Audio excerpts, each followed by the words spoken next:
Hello students, हमने आपको cellular respiration का फर्स्ट लेक्चर लिया था, ठीक है ना। इस चैप्टर को रेस्पिरेशन इन प्लांट्स भी बोलते हैं, ठीक है। और एनिमल के भी सेल में इसी तरीके का रेस्पिरेशन होता है, तो उसका हमने आपको इंट्रोडक्शन दिया था। तो आज हम उसको आगे चलते हुए दिखाते हैं कि ये कितने स्टेप्स का बना होगा, ठीक है। तो ये हमारा है सेल, ठीक है। सेल में पहले क्या करते हैं, ग्लूकोज का मॉलिक्यूल, ये क्या हो गया, ग्लूकोज हो गया।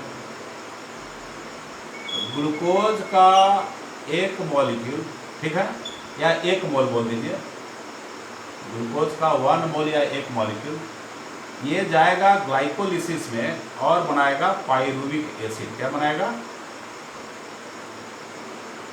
पाइरुविक एसिड के 2 मॉलिक्यूल्स और मोल को बनाएगा। पहले मैं बता चुका हूँ, यदि इसको मॉलिक्यूल बोलेंगे तो इसको भी मॉलिक्यूल बोलना पड़ेगा, यदि इसको मोल बोलेंगे तो इसको भी मोल बोलना पड़ेगा, ठीक है।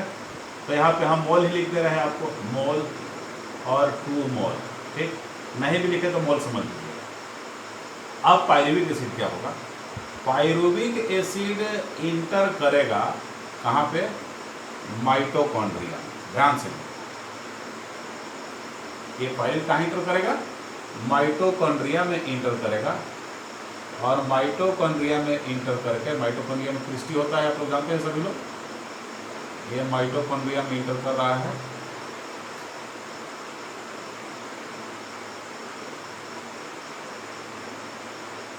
तो पाइरुविक एसिड माइटोकॉन्ड्रिया में इंटर कर गया, ठीक है। माइटोकॉन्ड्रिया में इंटर किया पाइरुविक एसिड, ये पाइरुविक एसिड, ठीक है। माइटोकॉन्ड्रिया में जाने के बाद में क्या दिया है, ये बना दिया एसिटाइल एस्को एंजाइम के, एसिटाइल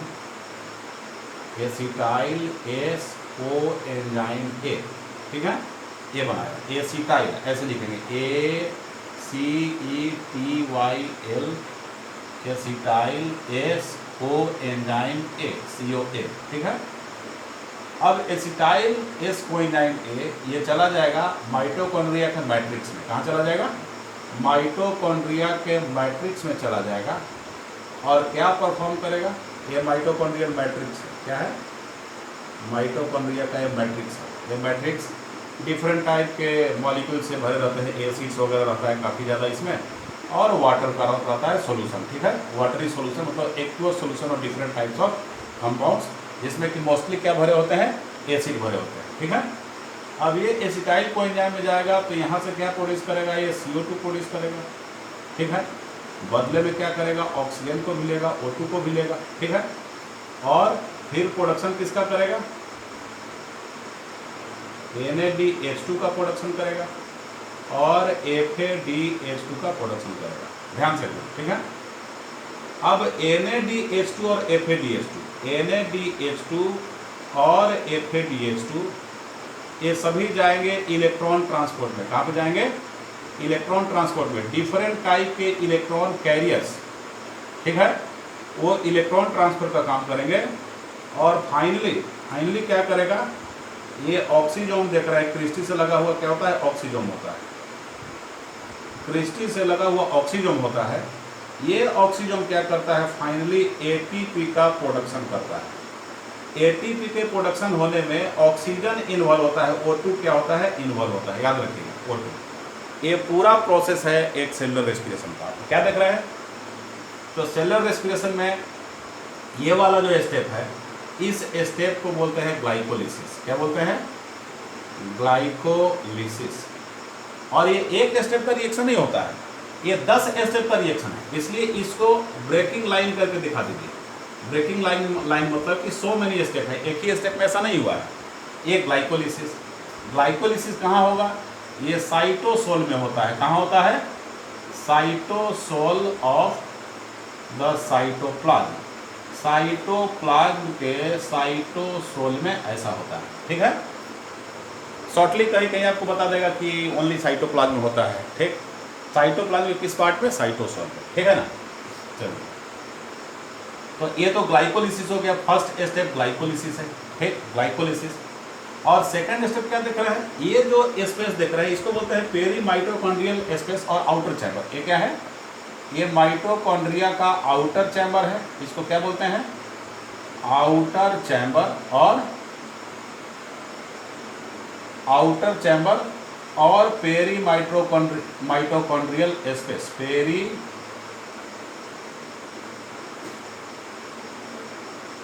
माइटोकॉन्ड्रियल, इसको पेरी माइटोकॉन्ड्रियल स्पेस भी कहते हैं, आउटर चैम्बर और पेरी माइटोकॉन्ड्रियल स्पेस। और ये क्या है, ये जो होता है इसको मैट्रिक्स बोल दो, क्या बोलो, मैट्रिक्स या इनर माइटोकॉन्ड्रियल, इनर चैम्बर और मैट्रिक्स, इसको क्या बोलते हैं, ये जो मैट्रिक्स होता है, जो अंदर का जो कंपार्टमेंट है, ये मैट्रिक्स को हम बोलते हैं इनर चैम्बर भी, क्या बोलते हैं, इनर चैम्बर भी बोलते हैं। ठीक, मतलब ये माइटोकॉन्ड्रिया है, तो माइटोकॉन्ड्रिया में क्या हो गया, इस तरीके से क्रिस्टी वगैरह बन गए, तो दो चैम्बर आ गया, एक बाहर का चैम्बर, एक अंदर का चैम्बर। अंदर के चैम्बर को मैट्रिक्स और बाहर के चैम्बर को पेरी माइटोकॉन्ड्रियल स्पेस और आउटर चैम्बर। ठीक है, इसको हम बोलते हैं, ठीक है ना। चलिए, तो इस वाले स्टेप को पायरुविक एसिड, ये पेरी माइटोकॉन्ड्रियल स्पेस या आउटर चैम्बर में, ये पायरुविक एसिड किस में कन्वर्ट हो रहा है, एसिटाइल एंजाइम में कन्वर्ट हो रहा है, इसलिए इस स्टेप को हम बोलते हैं गेटवे स्टेप। मतलब कि ये गेट मिलाइज, गेट से पास करना पड़ा है अंदर इसको, तो इस स्टेप को बोलते हैं गेटवे स्टेप। ये स्टेप क्या है, ये स्टेप नंबर 2 है, स्टेप नंबर 2 है, स्टेप नंबर 2 को बोलते हैं गेटवे स्टेप। ठीक, गेटवे स्टेप। अब step number 1, step number 2, step number 3 क्या है, स्टेप नंबर 3 है एसिटाइल एस कोएंजाइम ए, ये इंटर करता है मैट्रिक्स में। देखिए, मैट्रिक्स में जाने के बाद क्या होता है, क्रेब्स साइकिल चलता है। ठीक, तो थर्ड स्टेप क्या है, क्रेब्स साइकिल इसका क्या है, थर्ड स्टेप क्या है, क्रेब्स साइकिल होता है, जो कि ऑक्सीजन को इन्वॉल्व करता है और CO2 को क्या करता है, निकालता है। ठीक है, पायरुविक एसिड इस वाले स्टेप में भी क्या होता है, इस वाले स्टेप में भी CO2 निकलता है, क्या होता है, गेटवे स्टेप में भी CO2 निकलता है और ऑक्सीजन इन्वॉल्व होता है, O2 क्या होता है, यहाँ भी इन्वॉल्व होता है। ठीक है, और क्रेब्स साइकिल में भी O2 इन्वॉल्व होता है, CO2 निकलता है। ठीक है, चलिए, क्रेब्स साइकिल की वजह से FADH2 और NADH2 बनते हैं। ये FADH2 और NADH2 जो होगा, ये जाएगा इलेक्ट्रॉन ट्रांसपोर्ट चेन में, मतलब डिफरेंट इलेक्ट्रॉन कैरियर्स उसको कैरी करेंगे। कैरी करने के बाद में क्या होगा, फाइनली ये ATP प्रोड्यूस करेंगे। तो ये जो होता है इलेक्ट्रॉन चेन सिस्टम में जो गया, ये जो होता है, ये थर्ड स्टेप इसका है। ये कौन सा स्टेप है, ये थर्ड स्टेप है। ठीक है, अब फोर्थ स्टेप इसका होता है ये, जो कि ऑक्सीजन के इन्वॉल्वमेंट से ATP प्रोड्यूस हो रहा है। ठीक है, तो मैं लिख दे रहा हूँ, फर्स्ट स्टेप क्या था, फर्स्ट स्टेप था इसका ग्लाइकोलाइसिस। फर्स्ट स्टेप क्या है, ग्लाइकोलाइसिस। सेकंड स्टेप क्या है, सेकंड स्टेप है gateway step. Second step is gateway step. और थर्ड स्टेप क्या है, electron transport. Third step electron transport,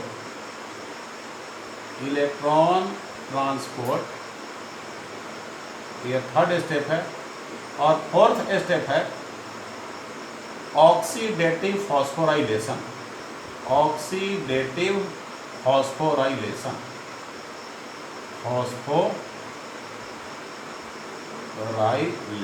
ये 4 स्टेप पूरे कंप्लीट रेस्पिरेशन में आपको मिलेंगे, जिसको सो कॉल्ड एरोबिक रेस्पिरेशन बोलते हैं। एनारोबिक रेस्पिरेशन में तो बस यही तक फिनिश हो जाता था, आपको बताया था। ठीक है, तो ये कुल मिला के आपका ये शॉर्ट लाइन डायग्राम हो गया, आपका शॉर्ट में ये हो गया। ठीक ना, इतने स्टेप होते हैं। ठीक है, चलिए फिर से समझ लीजिए, ग्लूकोज का 10 स्टेप में ब्रेकिंग। ठीक, ये ब्रेकिंग ग्लाइकोलिसिस कहलाता है, इसमें ऑक्सीजन इन्वॉल्व नहीं होता है, ये एनएरोबिक फेज होता है। ग्लाइकोलिसिस क्या होता है, ये एनएरोबिक फेज होता है। Glycolysis is an anaerobic phase, ये एनएरोबिक फेज होता है, मतलब यहाँ पे कोई ऑक्सीजन का इन्वॉल्वमेंट नहीं है, ठीक ना। तो साइटोप्लाज्म में, जिसको साइटोसोल भी बोल दीजिए, साइटोसोल ऑफ साइटोप्लाज्म, उसमें ग्लाइकोलिसिस हुआ, पायरुविक एसिड का 2 मोल या 2 मॉलिक्यूल बना, वो पायरुविक एसिड इंटर किया कहाँ, पेरी माइटोकॉन्ड्रियल चैम्बर और आउटर चैम्बर में, पेरी माइटोकॉन्ड्रियल स्पेस और आउटर चैम्बर में, माइटोकॉन्ड्रिया का या आउटर चैम्बर, अंदर वाला इनर चैम्बर है।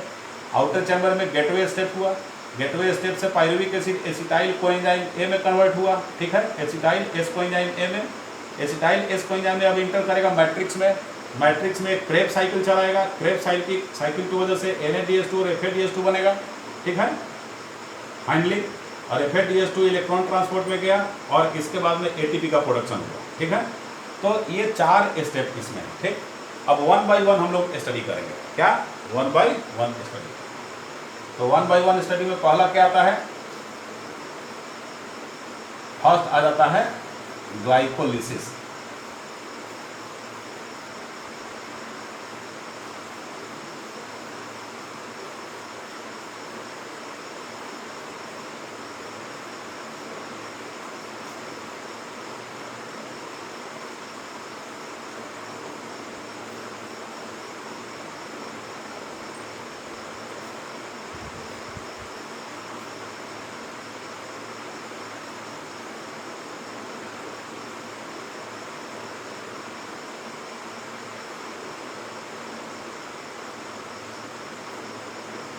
एक बार फिर से देख लीजिए, ग्लाइकोलिसिस क्या होता है, ग्लाइकोलिसिस ये फर्स्ट स्टेप है, कहाँ होगा, इन साइटोसोल में, ठीक, साइटोसोल, ठीक है।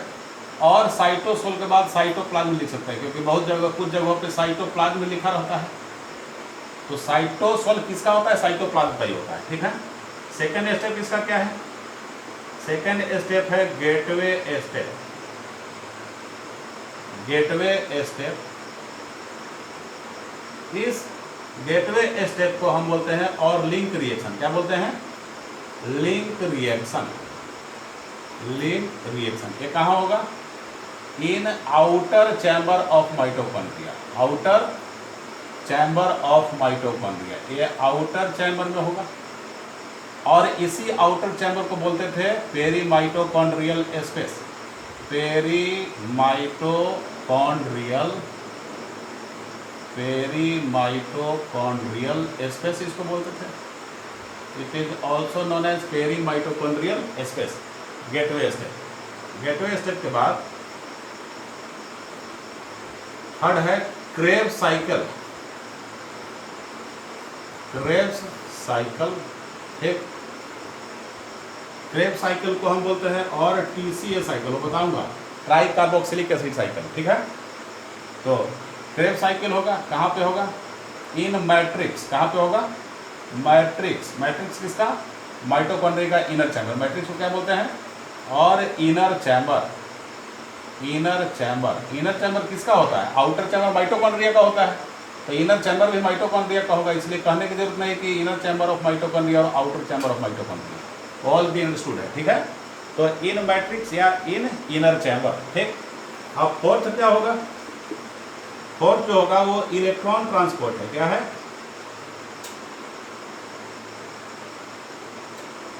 इलेक्ट्रॉन ट्रांसपोर्ट, इलेक्ट्रॉन ट्रांसपोर्ट, ठीक है। It occurs in inner mitochondrial membrane, inner mitochondrial membrane, membrane by the electron carriers,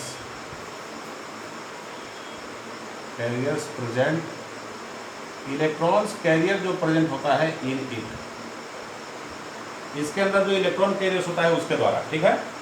अब पांचवा जो होता है वो ऑक्सीडेटिव फॉस्फोराइलेशन, क्या होता है, ऑक्सीडेटिव फॉस्फोराइलेशन, फॉस्फोराइलेशन, फॉस्फोराइलेशन, राइलेशन, ऑक्सीडेटिव फॉस्फोराइलेशन, ये परफॉर्म होता है by F1 particles, F1 particles के द्वारा परफॉर्म होता है।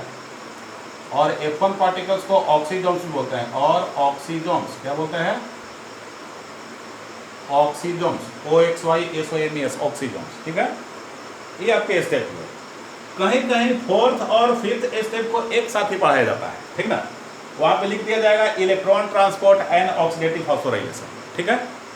तो इतने स्टेप के बने होते हैं आपका फुल रेस्पिरेशन, जिसमें कि अब हम पढ़ने जा रहे हैं आपका फर्स्ट ग्लाइकोलिसिस से स्टार्ट करेंगे। तो देख लो, ध्यान से एकदम देखना है। ग्लाइकोलिसिस, साइटोसोल, गेटवे स्टेप और लिंक रिएक्शन, आउटर चैम्बर और पेरीमाइटोकॉन्ड्रियल स्पेस, क्रेब्स साइकिल, मैट्रिक्स में इलेक्ट्रॉन ट्रांसपोर्ट, माइटोकॉन्ड्रिया का जो इनर मेम्ब्रेन होता है उसमें इलेक्ट्रॉन कैरियर्स प्रेजेंट होते हैं, वो परफॉर्म करता है ऑक्सीडेशन बाय F1 पार्टिकल्स, ठीक। चलिए अब चलते हैं आगे। अब हम देखेंगे ग्लाइकोलिसिस से स्टार्ट करेंगे। ग्लाइकोलिसिस क्या होता है इसके बारे में देखना है।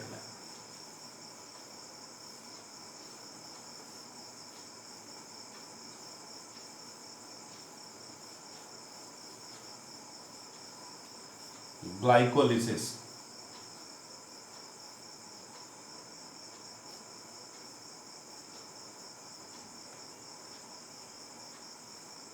ग्लाइकोलिसिस क्या होता है तो अब देखेंगे ग्लाइकोलिसिस।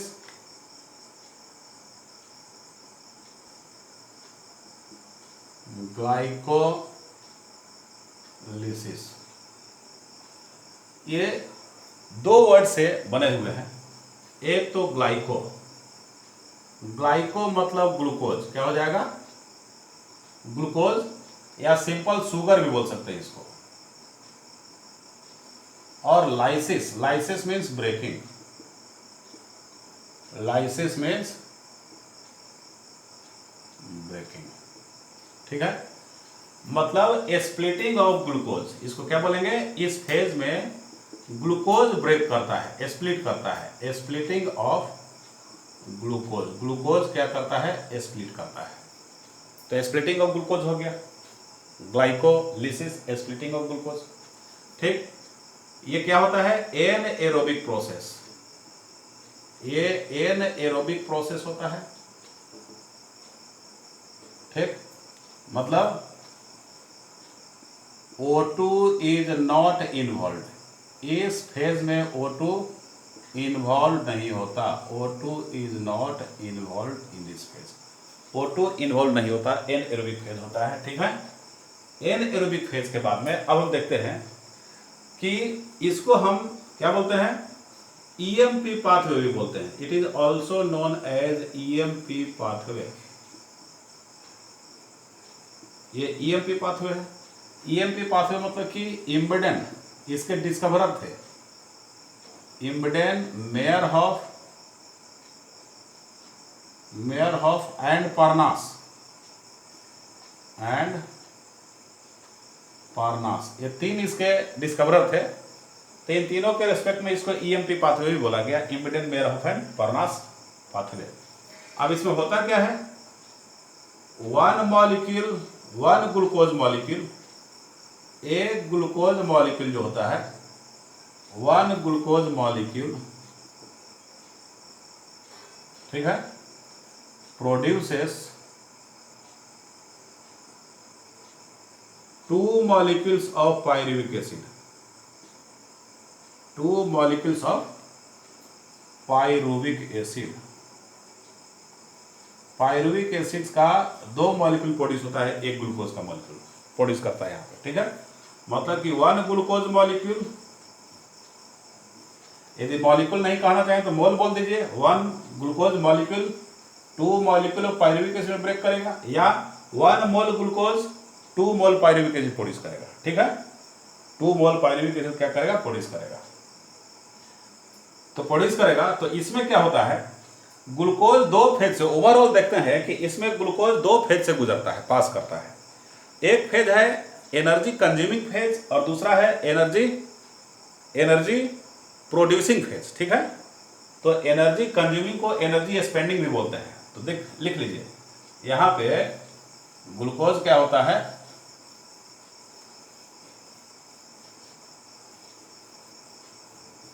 ओवरऑल ग्लूकोज पासेस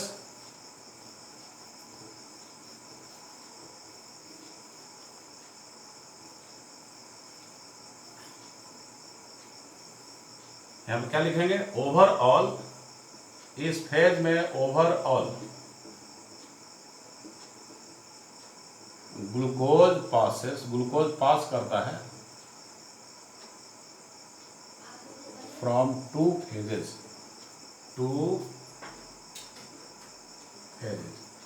एक एनर्जी स्पेंडिंग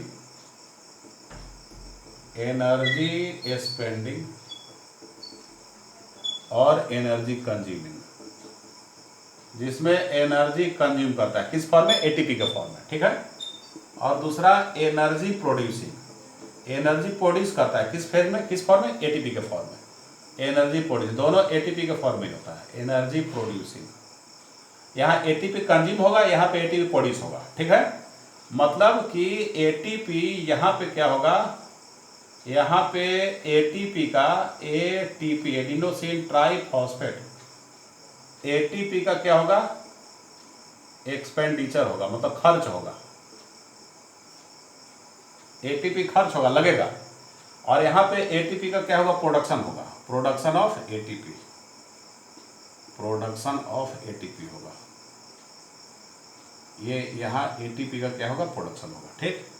आगे का क्या है स्टेप, ये 10 स्टेप का प्रोसेस है। कितने स्टेप का, 10 स्टेप का प्रोसेस है, 10 स्टेप प्रोसेस, 10 स्टेप का प्रोसेस है। और 10 स्टेप में से 9 स्टेप जो होता है वो पूरा का पूरा एंजाइम कंट्रोल्ड है, मतलब एंजाइमेटिक है, खाली ओनली 1 स्टेप नॉन एंजाइमेटिक है, ठीक है। तो यहाँ से क्वेश्चन आता है, 9 स्टेप्स जो होगा एंजाइमेटिक, 9 स्टेप्स क्या होगा, ये एंजाइमेटिक होते हैं। And 1 step is non enzymatic, 1 step जो होता है नॉन एंजाइमेटिक होता है। 9 step enzymatic and 1 step non enzymatic, ठीक है। कौन कौन 1 स्टेप नॉन एंजाइमेटिक है वो आपको बताएंगे जब रिएक्शन बताया जाएगा, ठीक है। तो 10 स्टेप प्रोसेस है एंजाइमेटिक। अब इस 10 स्टेप में जो होता है अधिकतर रिवर्सिबल प्रोसेस है, मतलब कि एक दूसरे में इंटरकन्वर्टिबल, ठीक ना, एक्सेप्ट 3 स्टेप हो। तो अब क्या हो जाएगा, 7 स्टेप्स, इसमें 10 स्टेप्स में से 7 स्टेप जो होगा, 7 स्टेप रिवर्सिबल होगा, मतलब उसके प्रोडक्ट एक दूसरे में कन्वर्ट करेंगे, रिवर्सिबल मतलब बैक में भी जाएगा और रिएक्शन। और ओनली 3 स्टेप जो होगा, ओनली 3 स्टेप इरिवर्सिबल, रिवर्सिबल।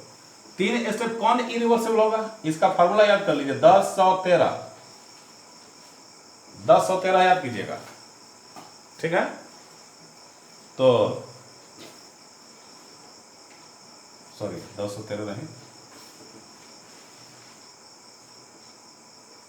1310, इसको याद रखना है।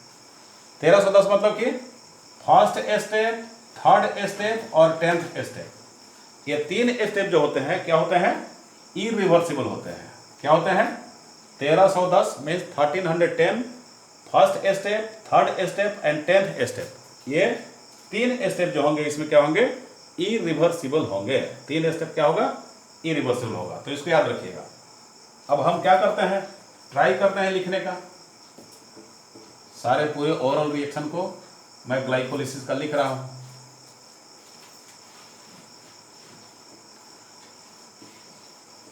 कैसे लिखना है भाई, ध्यान से समझिए।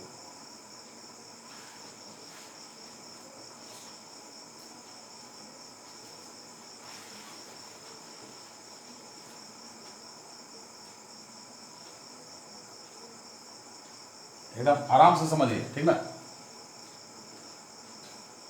तो पहले ग्लाइकोलिसिस के लिए हम क्या करते हैं कि ग्लूकोज को पहले लेते हैं, ठीक है।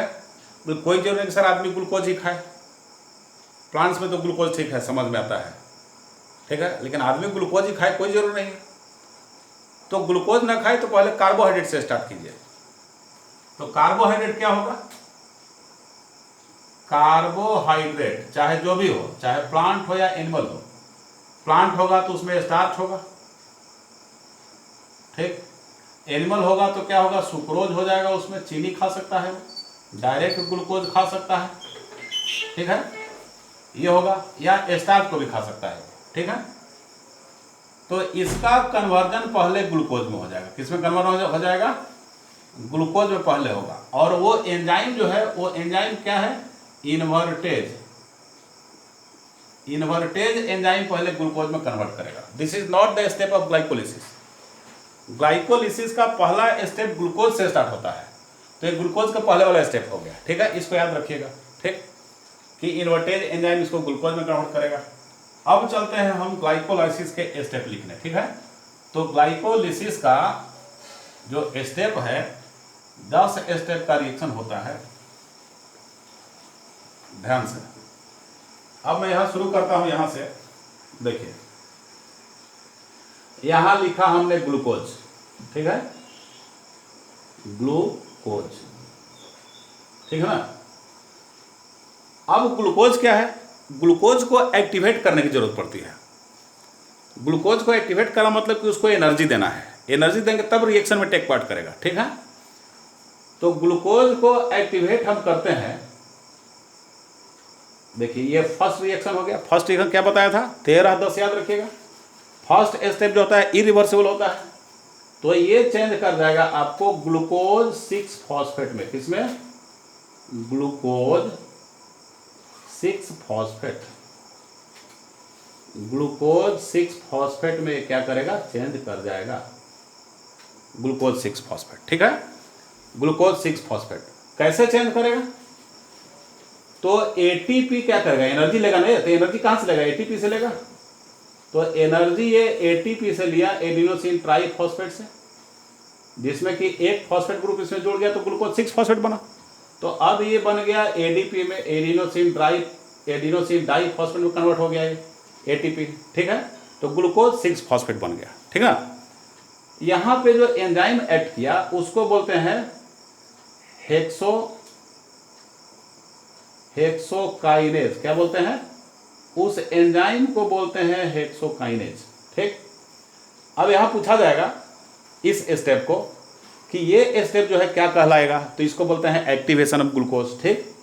Step first is activation of glucose, यहां पे कहीं लिख लीजिए, स्टेप फर्स्ट ये क्या है, it is activation of glucose, activation, glucose को एक्टिवेट किया जा रहा है, एक्टिवेशन ऑफ ग्लूकोज, ग्लूकोज को क्या कर रहा है, एक्टिवेट यहां पे कर रहा है, ठीक है ना, हेक्सोकाइनेज। अच्छा, यहां पे एक आयन के प्रेजेंस में रिएक्शन होता है, उस आयन का नाम है Mg++। कौन सा आयन, Mg++। तो यहां पे लिख दे रहे हैं Mg+2।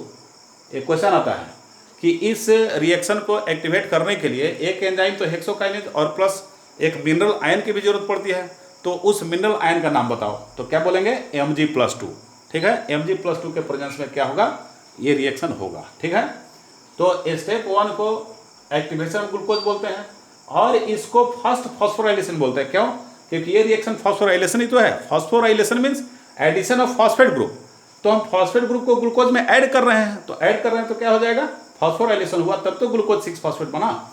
इसका मतलब क्या हुआ, इसको बोलेंगे step 1 is known as first phosphorylation. क्या बोलते हैं, फर्स्ट फॉस्फोराइलेशन, फर्स्ट फॉस्फोराइलेशन भी इसको बोलते हैं, ठीक है। तो step 1 activation of glucose and it is first phosphorylation also known as. और यहाँ पे एंजाइम जो होता है, कौन सा एंजाइम हेल्प कर रहा है इसको, इसका एंजाइम जो होता है, एंजाइम है हेक्सोकाइनेज, हेक्सोकाइनेज एंजाइम है, ठीक है, हेक्सोकाइनेज। अब देख लीजिए, यदि ये मैमेलियन लीवर में होता है या किसी भी एनिमल के लीवर में होता है, तो एनिमल के लीवर में जब फर्स्ट स्टेप होगा तो वहाँ पे थोड़ा सा एंजाइम का स्ट्रक्चर चेंज रहता है, उस एंजाइम को हेक्सोकाइनेज के जगह पे ग्लूकोकाइनेज बोलना पड़ता है। तो एक और फैक्ट आपको मिल गया, क्या बोलेंगे, इन लीवर में ये एंजाइम जो है इस स्टेप को एक्टिवेट करने वाला एंजाइम हेक्सोकाइनेज नहीं होगा, वो क्या होगा, वो ग्लूकोकाइनेज होगा। क्या होगा, एक क्वेश्चन नीट वगैरह में पूछा जा सकता है, ग्लूकोकाइनेज, ये क्या होगा, ग्लूकोकाइनेज। ठीक है, ये सब मैं पढ़ा रहा हूँ बिल्कुल ये समझते हुए कि नीट और एम्स वगैरह सब एक साथ लिया जा रहा है, तो क्वेश्चन के लेवल थोड़ा सा हाई आएंगे, तो आपको थोड़ा डीप में पढ़ना होगा। तो ये लीवर में क्या हो जाएगा, ग्लूकोकाइनेज हो जाएगा। ठीक, और स्टेप फर्स्ट का प्रोडक्ट क्या बना आपको, इसका प्रोडक्ट बना ग्लूकोज 6 फॉस्फेट। ठीक है, क्या बना, ग्लूकोज 6 फॉस्फेट। ठीक है, ग्लूकोज 6 फॉस्फेट बना। तो ग्लूकोज 6 फॉस्फेट को एक कॉमन नेम भी दिया गया है, इसका कॉमन नेम है रॉबिन्सन ईस्टर, याद रखिएगा। It is also known as Robinson's ester, Robinson's, ये रॉबिन्सन ईस्टर भी इनको हम कहते हैं। It is also known as Robinson's ester, Robinson ester भी इनको कहा गया है। ठीक है, glucose 6 phosphate is also known as Robinson's ester. ठीक है, तो यहाँ पे आ गया। अब आगे चलते हैं। ग्लूकोज 6 फॉस्फेट से जो नेक्स्ट स्टेप होगा, वो जो होगा वो रिवर्सिबल होगा। क्या होगा, रिवर्सिबल होगा। तो ये बनेगा आपको यहाँ पे फ्रक्टोज 6 फॉस्फेट। क्या बन जाएगा, फ्रक्टोज 6 फॉस्फेट, फ्रक्टोज 6 फॉस्फेट बना। क्या बना, फ्रक्टोज 6 फॉस्फेट बन गया। ठीक है, अब फ्रक्टोज 6 फॉस्फेट को बनाने के लिए एंजाइम क्या हुआ, फॉस्फोहेक्सो आइसोमरेज। यहाँ पे एंजाइम जो लगा सेकेंड स्टेप में, उसको क्या बोलते हैं, फॉस्फोहेक्सो आइसोमरेज, फॉस्फोहेक्सो आइसोमरेज, इसको क्या बोलते हैं, फॉस्फोहेक्सो आइसोमरेज बोलते हैं एंजाइम को। और जस्ट ये क्या है, इसका आइसोमर है, ग्लूकोज 6 फॉस्फेट का फ्रक्टोज 6 फॉस्फेट जस्ट आइसोमर है, मतलब एक आइसोमर से दूसरा आइसोमर में चेंज किया, और फिर ये इसमें भी चेंज कर सकता है, मतलब ये स्टेप रिवर्सिबल हो गया आपका। ठीक है, तो फॉस्फोहेक्सो आइसोमरेज, स्टेप का नाम होगा आइसोमेराइजेशन। क्या लिखेंगे, ये आइसोमेराइजेशन है, लिखने की जरूरत नहीं, समझ लीजिए आप कि आइसोमेराइजेशन बोलते हैं इसको। ठीक है, फ्रक्टोज 6 फॉस्फेट। अब फ्रक्टोज 6 फॉस्फेट चूंकि थर्ड स्टेप में आ रहे हैं, तो थर्ड स्टेप में फिर एक बार क्या होगा, ये एक्टिवेट होगा फ्रक्टोज। तो फर्दर फ्रक्टोज का एक्टिवेशन, अब इसको क्या बोलेंगे, यहाँ एटीपी का एक मॉलिक्यूल और ये लेगा, और एटीपी कन्वर्ट हो जाएगा एडीपी में। किसमें, एडीपी में। अब फ्रक्टोज 6 फॉस्फेट में 2 मॉलिक्यूल जाएगा, तो फ्रक्टोज क्या बन जाएगा, फ्रक्टोज 6 फॉस्फेट में पहले से एक फॉस्फेट प्रेजेंट था, अब दूसरा फॉस्फेट जा रहा है, तो डाई फॉस्फेट में हो जाएगा वो चेंज। ठीक, तो छठे कार्बन पे फॉस्फेट था, तो अब पहले कार्बन पे एक फॉस्फेट चला जाएगा, तो फ्रक्टोज 1,6 डाई फॉस्फेट क्या बन जाएगा, फ्रक्टोज 1,6 डाई फॉस्फेट। ठीक है, यहां पे जो एंजाइम होगा वो होगा फॉस्फोफ्रक्टोकाइनेज। क्या होगा यहाँ पे एंजाइम, यहाँ पे एंजाइम जो होगा वो फॉस्फोफ्रक्टोकाइनेज होगा। क्या होगा, फॉस्फोफ्रक्टोकाइनेज, यहाँ पे फॉस्फोफ्रक्टोकाइनेज एंजाइम एक्ट करेगा, और एक बार फिर यहाँ पे Mg+2 का प्रेजेंस हो जाएगा, Mg+2 एक बार फिर यहाँ पे आ जाएगा। ठीक है, फॉस्फोफ्रक्टोकाइनेज। तो स्टेप नंबर 3 हो गया। ठीक, तो स्टेप 2 के बारे में थोड़ा सा बोल दे रहे हैं, आपको लिख दे रहे हैं। स्टेप 2, स्टेप 1 के बाद क्या हुआ, स्टेप 2। ठीक है ना, स्टेप 2 में क्या है भाई, स्टेप 2 जो है ये आइसोमेराइजेशन रिएक्शन है। क्या है, आइसोमेराइजेशन रिएक्शन, आइसोमेराइजेशन रिएक्शन है। ठीक है, और यहाँ पे एंजाइम जो हुआ वो तो लिखा ही हुआ, क्या, फॉस्फोहेक्सो आइसोमेरेज। तो एंजाइम कौन सा है, फॉस्फोहेक्सो आइसोमेरेज। ठीक, अब स्टेप 3 की बात करते हैं। किसकी बात करते हैं, स्टेप 3। स्टेप 3 में क्या होगा, स्टेप 3 में जो यहाँ पे है बच्चों, स्टेप 3 में, स्टेप 3 को हम बोलते हैं क्या, it is also known as, also known as. अब बताइए, ग्लूकोज का जब कन्वर्जन ग्लूकोज 6 फॉस्फेट हो रहा था कन्वर्जन, तब इसको क्या बोलते थे? फर्स्ट फॉस्फोराइलेशन, ठीक है। लेकिन एक बार फिर फॉस्फोराइलेशन हो रहा है, तो फ्रक्टोज का फॉस्फोराइलेशन हो रहा है फ्रक्टोज 1,6 डाइफॉस्फेट में, तो इसको बोलते हैं second phosphorylation. So it is also Ka means known as क्या? Second phosphorylation. ये सेकेंड फॉस्फोराइलेशन है। क्या है? सेकेंड फॉस्फोराइलेशन है, ठीक है। अब इसका प्रोडक्ट क्या है? प्रोडक्ट क्या है इसका बताइए? इसका प्रोडक्ट है fructose 1,6 diphosphate. It's product is fructose 1,6 diphosphate. Fructose 1,6 diphosphate. Fructose 1,6 diphosphate.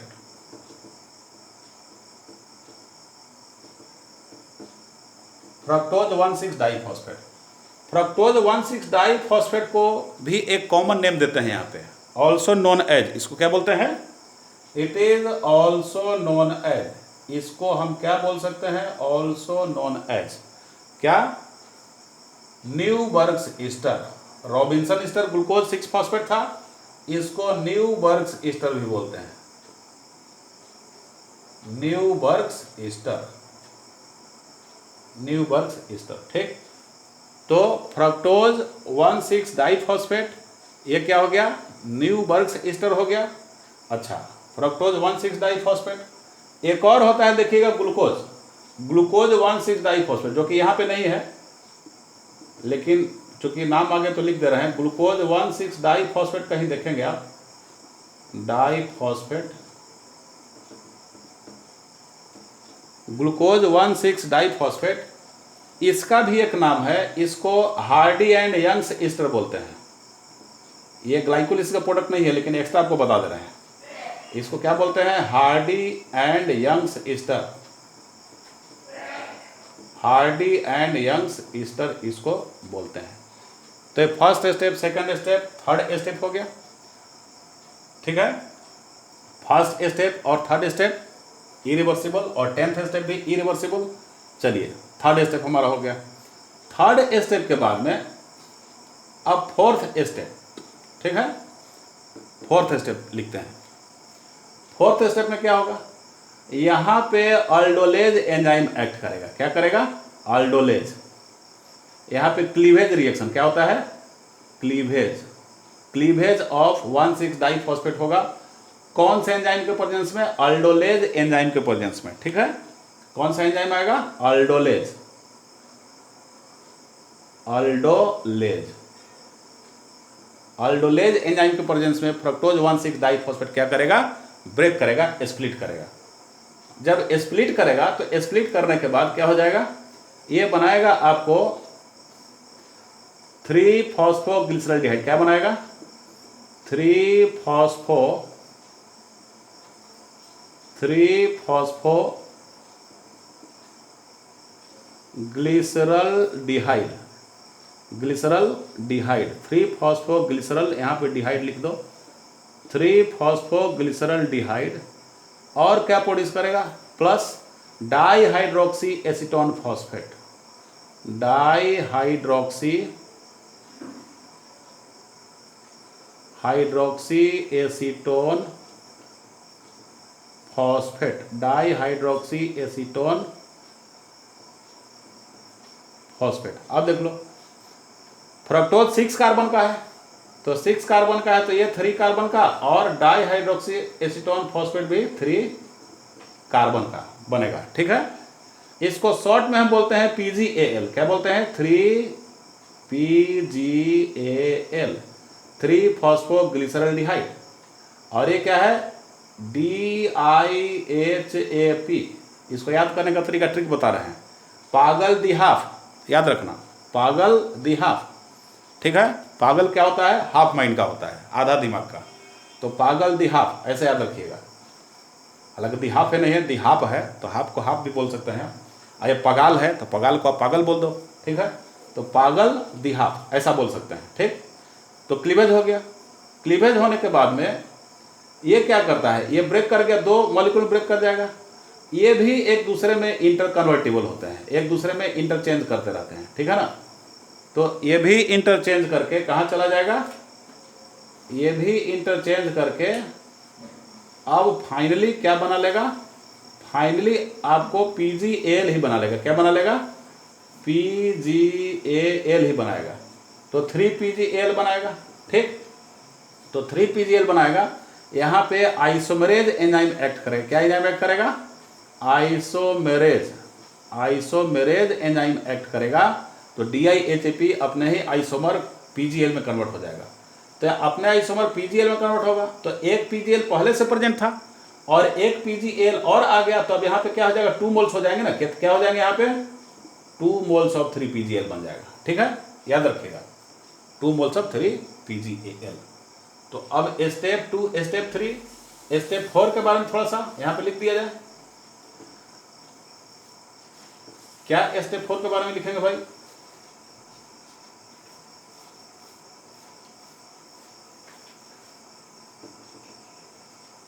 Step 4, ठीक।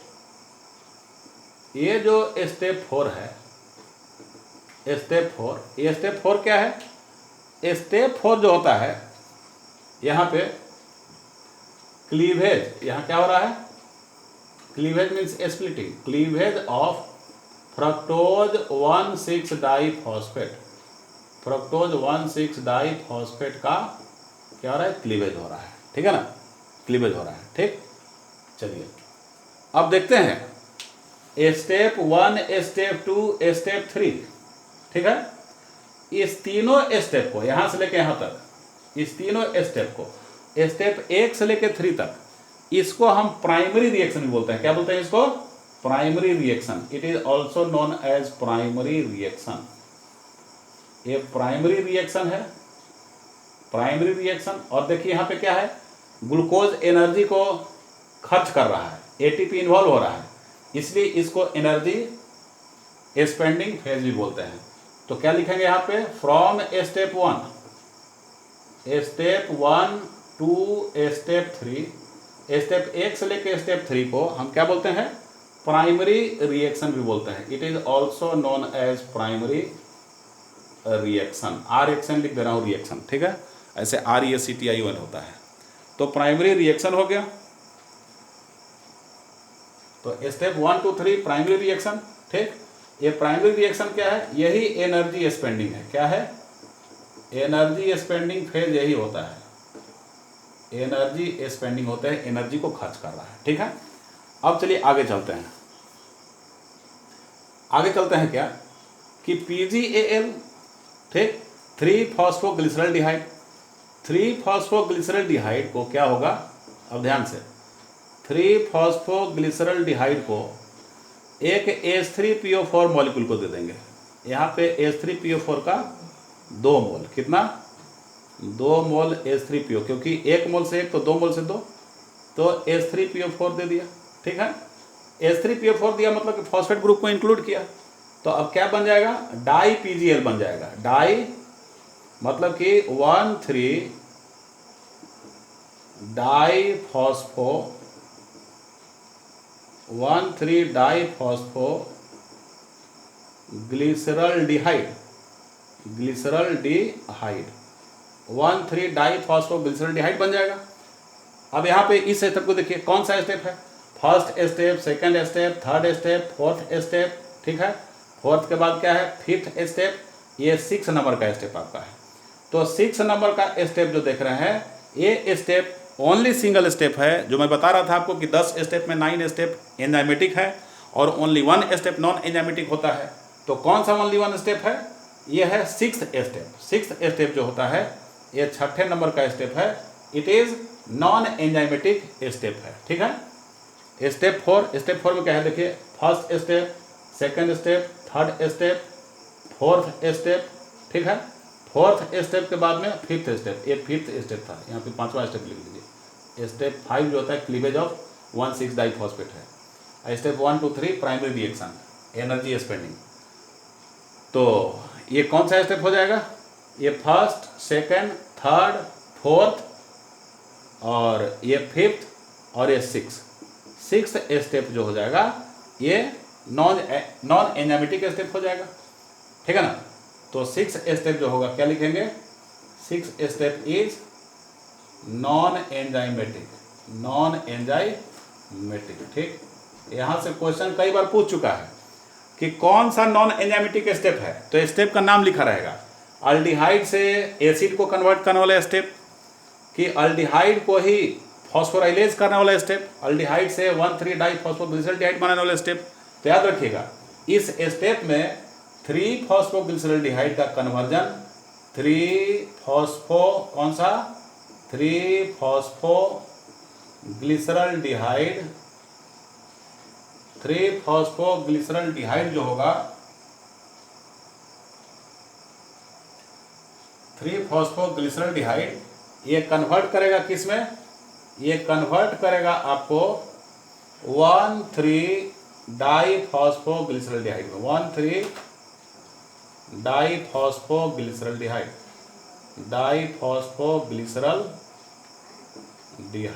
1,3 डाइफॉस्फोग्लिसरॉल्डिहाइड में कन्वर्ट करता है। ये स्टेप का नाम भी पूछता है। ये 6 स्टेप है और यहाँ पे H3PO4 क्या होगा, इन्वॉल्व होगा, ठीक है। तो ये कन्वर्ट होता है, नॉन एंजाइमेटिक है, ठीक है। ये कोई एंजाइम यहाँ पे गाइड नहीं करता है इसको। चलिए अब आगे है, आगे क्या है, 1,3 डाइफॉस्फोग्लिसरॉल्डिहाइड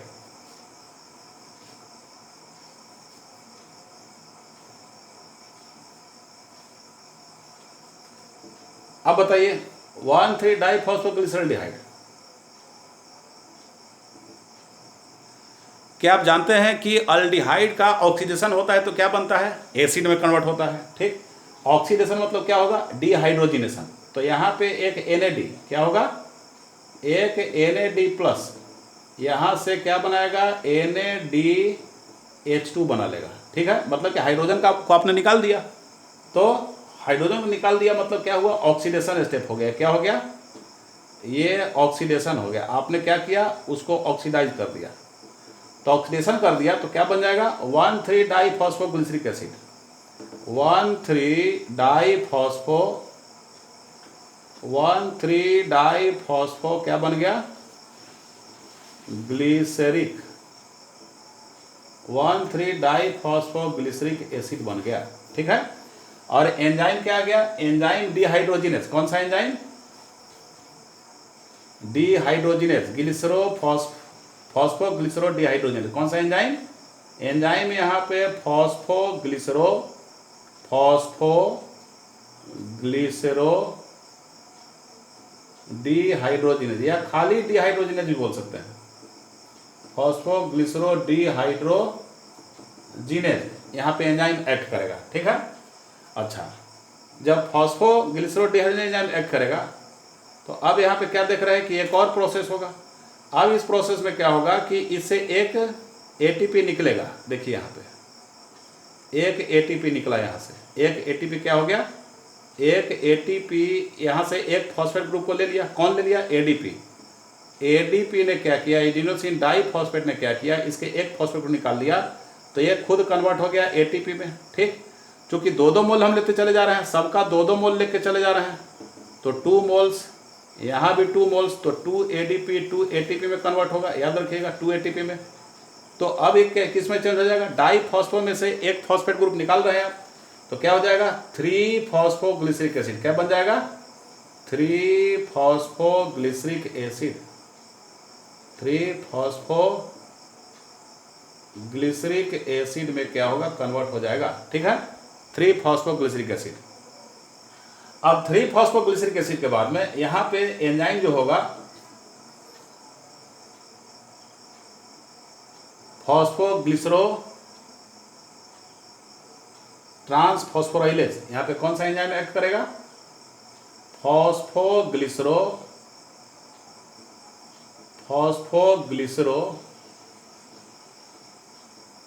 ट्रांसफॉस्फोराइलेज, क्या, ट्रांसफॉस्फोराइलेज, फॉस्फोग्लिसरो ट्रांसफॉस्फोराइलेज राइलेज यहाँ पे एंजाइम एक्ट करेगा, ठीक है। अच्छा, अब आगे चलिए। अब इसके बाद जो होगा ये चेंज करेगा आपको, ये भी रिवर्सिबल रिएक्शन है, ये चेंज करेगा 2-फॉस्फोग्लिसरिक एसिड में, 2-फॉस्फोग्लिसरिक एसिड, 2-फॉस्फोग्लिसरिक एसिड में, ठीक है। यहां पे एंजाइम ट्रांसम्यूटेज एक्ट करेगा। क्या एक्ट करेगा? ट्रांसम्यूटेज, मतलब इसी का क्या है, आइसोमेरिक फॉर्म है, एक जगह से फॉस्फेट को हटा के उसी मॉलिक्यूल में दूसरे फॉस्फेट में जोड़ दिया जाता है, तो फॉस्फोग्लिसरिक एसिड। अब यहाँ पे देखिए, यहाँ पे क्या होगा, एक इनोलेज एंजाइम, कौन सा एंजाइम एक्ट करेगा? इनोलेज। इनोलेज से क्या होगा, एक H2O मॉलिक्यूल निकाल देगा इस फॉस्फोग्लिसरिक से, ठीक है। H2O मॉलिक्यूल निकाल देगा तो क्या बन जाएगा, 2-फॉस्फोग्लिसरिक एसिड का 2-2 मोल, सबका 2-2 मोल बन रहा है, याद रखिएगा। 3-फॉस्फोग्लिसरिक एसिड का 2 मोल, कितना मोल? 2 मोल। इसका भी 2 मोल, कितना मोल? इसका भी 2 मोल। अब यहाँ पे बन जाएगा आपको फॉस्फोइनोल पाइरुविक एसिड, PEP बन जाएगा, फॉस्फोइनोल पाइरुविक एसिड का कितना मोल? 2 मोल बन जाएगा। PEP means phosphoenol pyruvic acid, याद रखिएगा। PEP मतलब फॉस्फोइनोल पाइरुविक एसिड, फॉस्फोइनोल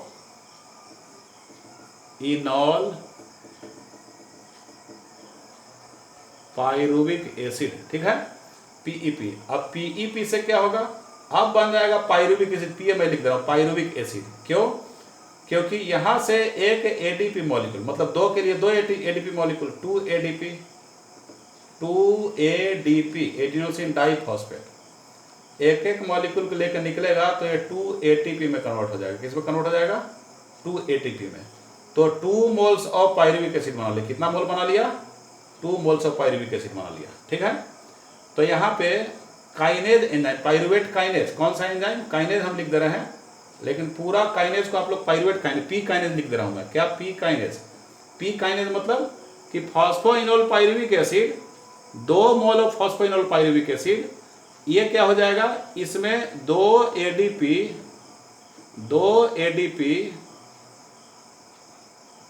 क्या करेगा, 2 फॉस्फेट ग्रुप को निकालेगा तो 2 ATP में कन्वर्ट होगा। ये खुद बन गया 2 मोल्स ऑफ पाइरुविक एसिड में, किसमें? 2 मोल्स ऑफ पाइरुविक एसिड में कन्वर्ट हो गया। और एंजाइम जो एक्ट किया उस एंजाइम को बोलते हैं पाइरुवेट काइनेज। क्या बोलेंगे उसको? पाइरुवेट काइनेज भी उसको बोलते हैं, पाइरुवेट काइनेज, ठीक है। तो देखिए ध्यान से, अब यहां पे क्या है, ये जो स्टेप था बताया था ना कि 1 3 1310, मतलब फर्स्ट स्टेप, थर्ड स्टेप और 10th स्टेप। ये 10th स्टेप बिल्कुल क्या होता है, इरिवर्सिबल होता है, ठीक ना। बाकी सब रिवर्सिबल है, बाकी सब जगहों पे रिवर्सिबल का साइन दे दीजिए, ये सभी रिवर्सिबल है, लास्ट वाला इरिवर्सिबल। देखिए first, second, third, fourth, fifth, 6, 7, 8, 9, 10, ठीक है। 11 तो नहीं आ जा रहा है। ग्लूकोज से glucose 6 phosphate, fructose 6 phosphate, fructose 1 6 diphosphate, ठीक है। अब क्लीवेज हो गया। अच्छा, क्लीवेज के बाद में ये जुड़ भी रहा है, जुड़ भी रहा है, तो इसको क्या मान लेंगे, यहाँ से क्लीवेज से लेकर यहाँ तक एक रिएक्शन माना जाता है, ठीक है। तो एक रिएक्शन माना जाता है, तो याद रखिएगा इसको। ये क्या है, फर्स्ट हुआ, सेकंड हुआ, ये थर्ड हो गया, ये फोर्थ स्टेप हो गया, फोर्थ के बाद में ये फिफ्थ दे दीजिएगा आप लोग, फिफ्थ, ये फिफ्थ स्टेप। फिफ्थ के बाद में क्या हो जाएगा, 6 के बाद क्या हो जाएगा, ये 7 के बाद ये 8 के बाद क्या है, 9, और 9 के बाद क्या है, ये 10th है, याद रखिएगा। क्योंकि इस रिएक्शन को सेम ही माना जाता है यहाँ से यहाँ तक, ठीक है, ये सेम ही माना जाता है क्लीवेज रिएक्शन को। तो ये पूरा थर्ड स्टेप में आ जाएगा। ये कौन से स्टेप में आ रहा है, फोर्थ में, तो ये फोर्थ स्टेप में आ जाएगा ये पूरा। तो 1 2 3 4 5 6, मतलब 5 फिफ्थ स्टेप जो होता है नॉन एंजाइमेटिक होता है, याद रखिएगा, ये पूछा जाता है। नॉन एंजाइमेटिक कौन सा step? Fifth step. Non enzymatic is fifth step. ये पूछ देगा डायरेक्ट कि कौन नॉन एंजाइमेटिक स्टेप है। ठीक, अब क्या हुआ? 6, 7, 8, 9 और 10th, ठीक ना, ये पूरे स्टेप हैं ग्लाइकोलिसिस के। अब ध्यान से, अब ये पूछा जाएगा आपसे कि हम आपको अब यहाँ पे बताया जा रहा है कि ये जो ये स्टेप एनर्जी कंज्यूमिंग था, लेकिन एटीपी जहाँ जहाँ प्रोड्यूस हो रहा है क्या हो जाएगा? एनर्जी प्रोड्यूसिंग स्टेप हो जाएगा, वो एनर्जी प्रोड्यूसिंग स्टेप हो रहा है। अब पूछा जाएगा कि कितने एटीपी मॉलिक्यूल इसमें बन रहे हैं। ठीक, तो formation of ATP molecule, formation of ATP molecule यदि पूछा जाएगा, formation of ATP molecule is equal to कितना फॉर्म हुआ? तो देखिए 2 एटीपी यहाँ बन रहा है, ध्यान से 2 एटीपी यहाँ बन रहा है स्टेप नंबर 10th में, और फिर कहाँ बन रहा था? और एटीपी कहाँ बन रहा है? और एटीपी आपको बन रहा होगा, देखिए 2 एटीपी यहाँ बन रहा है 7th स्टेप में, तो 7th स्टेप और 10th स्टेप 2 एटीपी और 2 एटीपी, ठीक है, 4 एटीपी बना, कितना? 4 एटीपी। 4 एटीपी के बाद में और NADH2 कहाँ देखिए बन रहा है? 6 स्टेप में NADH2 बन रहा है, तो 6 स्टेप में NADH2, ऐसा पूछा जाएगा कि कौन से स्टेप में NADH2 बन रहा है, तो 6 स्टेप में NADH2 बन रहा है। ठीक है, तो आपको बताया था एक बार फोटोसिंथेसिस वाले चैप्टर में हमने ब्रीफ किया था कि NADH2 3 ATP को बनाता है। ठीक है, तो NADH2 कितना बन रहा था? NADH2 6 स्टेप में कितने बने थे? 2 NADH2 बन रहे थे, तो 2 NADH2 मतलब कि एक NADH2 3 ATP, तो 2 NADH2 6 ATP बनाएगा। कितना ATP बनाएगा? 6 ATP बनाएगा। कहाँ? इलेक्ट्रॉन ट्रांसपोर्ट में जब जाएगा तो। ठीक है, तो बताइए टोटल ATP का फॉर्मेशन कितना हो गया? 4 + 6 10 ATP। फॉर्मेशन ऑफ ATP कितना? 10 ATP आपको बना। ठीक है, 10 ATP बना। अब देखिए, अब पूछेगा आपको फॉर्मेशन ऑफ ATP 10, अब पूछेगा net formation of ATP, net कितना बना? नेट फॉर्मेशन ऑफ ATP, तो नेट फॉर्मेशन कितना हुआ? नेट फॉर्मेशन क्या हुआ?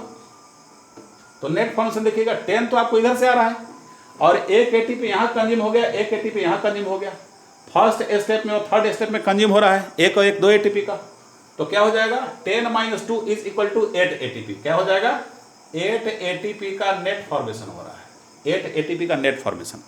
टोटल फॉर्मेशन 10 ATP और नेट फॉर्मेशन 8 ATP। ठीक है, किसी ऑप्शन में आपको 10 नहीं लिखा रहेगा, लिखा रहेगा formation of ATP during glycolysis is, लिखा रहेगा आपको 2 लिखा रहेगा। ठीक, 2 के बाद में 4 लिखा रहेगा, 4 के बाद में क्या लिखा रहेगा? 8 लिखा रहेगा। ठीक, तो वहां पे आपको मीनिंग लगाना पड़ेगा कि नेट फॉर्मेशन ही पूछ रहा है, 8 उसका आंसर हो जाएगा यदि 10 नहीं है तो। ठीक है, तो नेट फॉर्मेशन 8 ATP हो गया। अब नेट फॉर्मेशन 8 ATP है, अब पूछा जाएगा कि सबस्ट्रेट लेवल पे कितना ATP प्रोड्यूस हो रहा है, सबस्ट्रेट लेवल पे ATP का प्रोडक्शन कितना हो रहा है। तो सबस्ट्रेट लेवल पे प्रोडक्शन मतलब क्या होता है कि जो इलेक्ट्रॉन ट्रांसपोर्ट में ना जाए, direct during the course of reaction होने के दौरान प्रोड्यूस कर दे डायरेक्ट, तो उसको बोलते हैं substrate level production of ATP। ठीक है, तो सबस्ट्रेट लेवल पे मतलब कि NADH2 तो इलेक्ट्रॉन ट्रांसपोर्ट में गया तब 6 ATP बनाया, तो इलेक्ट्रॉन ट्रांसपोर्ट में जाके ATP बनाने को बोलते हैं ऑक्सीडेटिव फॉस्फोराइलेशन। ठीक है, और डायरेक्ट जब during the course of reaction ATP produce होता है, जैसे कि देखिए यहाँ पे ATP प्रोड्यूस हुआ रिएक्शन के समय में, यहाँ भी ATP प्रोड्यूस हो गया रिएक्शन के समय में। ठीक है, मतलब कौन से स्टेप में? 7th स्टेप में और 10th स्टेप में ATP डायरेक्ट प्रोड्यूस हो रहा है, तो हम उसको बोलते हैं substrate level of formation of ATP और सबस्ट्रेट लेवल फॉस्फोराइलेशन। तो सबस्ट्रेट लेवल फॉस्फोराइलेशन, ठीक है, क्या हुआ? Substrate level phosphorylation, substrate level phosphorylation में कितना ATP प्रोड्यूस हो रहा है? तो 2 और 2 4, कौन? 7th स्टेप और 10th स्टेप में। ठीक है, तो 2 + 2 is equal to 4 ATP substrate level production हुआ। ठीक है। अच्छा, अब पूछेगा कि net production at substrate level. ठीक, तो नेट प्रोडक्शन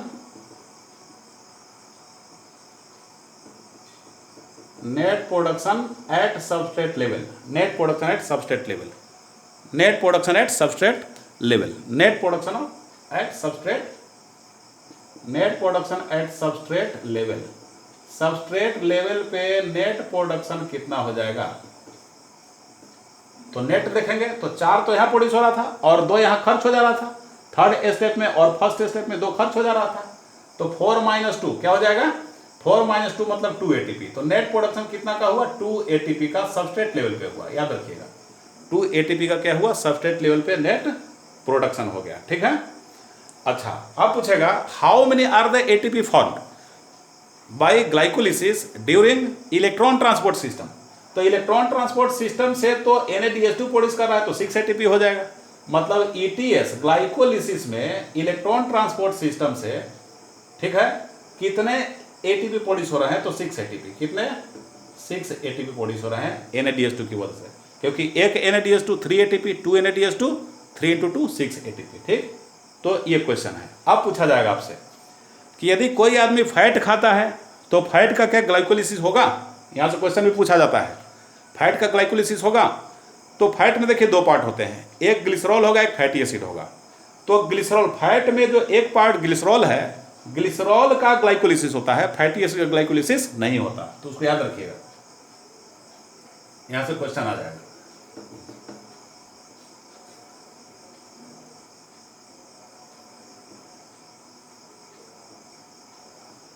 क्या होगा, फैट किसका बना होता है, फैट बना होता है ग्लिसरॉल,